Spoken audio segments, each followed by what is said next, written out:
Ladies and gentlemen, good evening and welcome back to our channel once again. I am now convinced 100% that William Ruto is laying an elaborate strategy to clear the path for Rigathi Gachagua to run for the presidency of the Republic of Kenya in 2027. And William Ruto is not doing that for Rigathi Gachagua to win the presidency. Because, let's face it, there is no way Rigathi Gachagua can win the presidency of the Republic of Kenya in 2027. William Ruto is doing that as part of his elaborate strategy to divide the opposition. Because the only way William Ruto can be removed from office, the only way, is if the opposition can unite and front a single candidate. Ladies and gentlemen, allow me to take you back to 18th day of October 2024. On that day, the Senate of Kenya voted overwhelmingly to impeach Rigathi Gachagua. And immediately Rigathi Gachagua was impeached. One thing became very clear, that Rigathi Gachagua was not going to be eligible to run for the presidency of the Republic of Kenya in 2027. And that was William Ruto's strategy. He wanted to impeach Rigathi Gachagua, and then he believed that after some few months, the mountain was going to cool, and then he was going to win back the mountain again. That has not happened. Rigathi Gachagua has pushed back. And as a matter of fact, Rigathi Gachagua has ensured that he has assembled a team which is capable to remove William Ruto from office. That team consists of Fred Matiangi, Kalonzo Musyoka, Eugene Wamalwa, and others. Because politics is a game of numbers. That team has numbers. So what is William Ruto currently doing to ensure that Rigathi Gachagua can run? Because as long as Rigathi Gachagua is impeached, there is no way he can run. And that's why I began this video by saying that politics is a very dirty game. If you go back, immediately Rigathi Gachagua was impeached. A series of activities took place within a very short time. I think the swearing in of Kindiki, the gazettement was rushed. By that time, there was a case which they were trying to avert. Last week on Friday, there was a High Court ruling. Before I read for you, because I want to read for you that High Court ruling, just very briefly before I continue, I want to play for you this clip of Danstan Omari warning William Ruto. All Kenyans know that the National Assembly and the Senate completely ignored the law and did politics by hounding out the deputy president from office.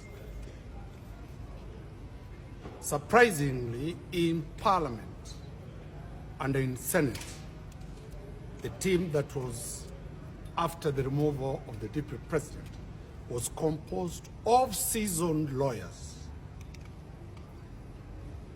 who were suffering from legal amnesia. They forgot that after their drama, the next battlefield is at the High Court. A matter came up today at the High Court. Remember, the law provides that upon an impeachment, the president has 14 days to nominate. He nominated 3 hours after the impeachment. The Constitution provides that Parliament shall have 60 days to deal with this question.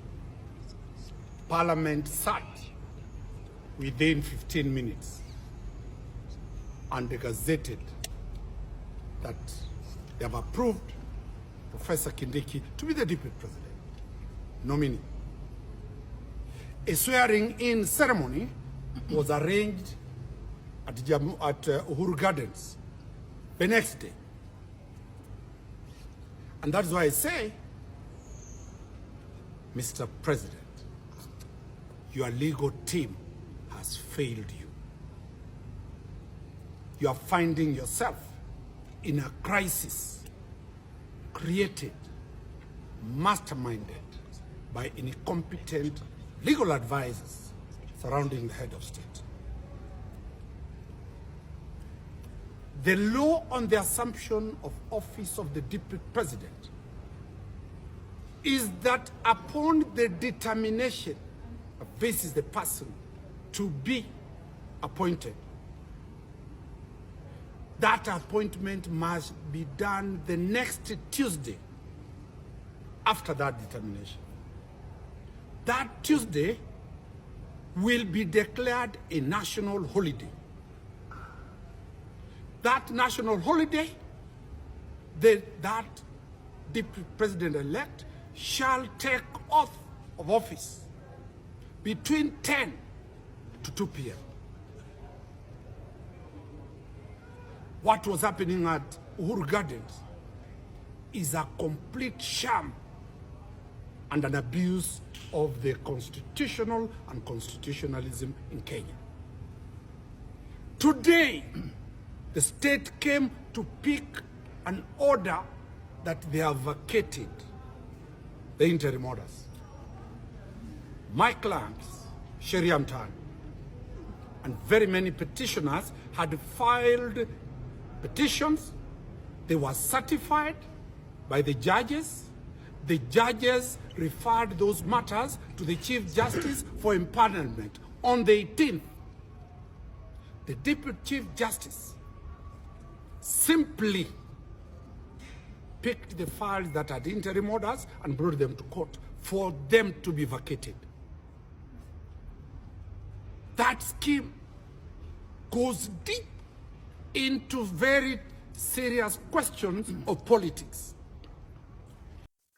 So it's now clear that after Rigathi Gachagua pushed back and managed to take control of Mount Kenya, if he was not going to run, it was only going to mean two things: either supporting Matiang'i or supporting Kalonzo Musyoka.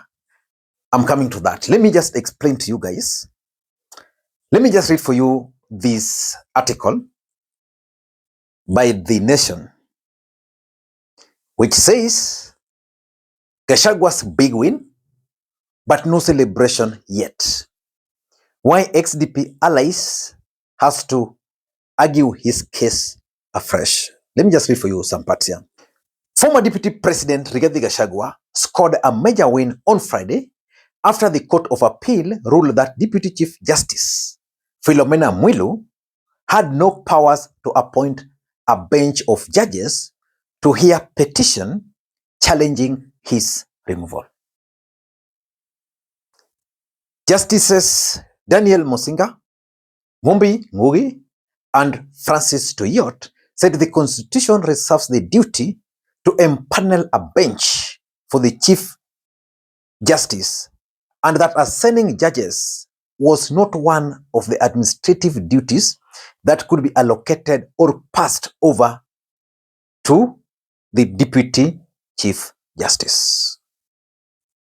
Which means that ruling which paved way for Professor Abraham Kithure Kindiki to be sworn in as the Deputy President, null and void. Two things are going to happen. The first thing which is going to happen is that the court is going to make the ruling and will agree that it was a wrong ruling but overtaken by events. It's going to mean that all those conditions are going to be nullified. The impeachment is going to be declared null and void. And through that, Rigathi Gachagua's team can actually go to court and win and make sure that he can actually run for the presidency. Ladies and gentlemen, let me now dissect for you guys why William Ruto is going to use that, because he knew there was a gap. But that gap which they wanted to use for a different purpose is not going to serve their interest. Now they're coming back to the ideal situation, which is now going to serve their interest. Clearing Rigathi Gachagua. And the moment Rigathi Gachagua is going to be cleared, three things are going to happen. The first thing which is likely to happen is Rigathi Gachagua's presidential bid. Rigathi Gachagua is going to be convinced to run for the presidency of the Republic of Kenya by his supporters. Let us just be honest and fair. How many votes do we have in the mountain? Close to 5 million. I'm just using the last figures which Raila and Ruto shared. Tell me why Rigathi Gachagua's allies cannot convince him to run. Because if he has 5 million votes solid head start, it means he's going to be convinced that you only need a small fraction from somewhere. And you are good to go. Maybe the agencies.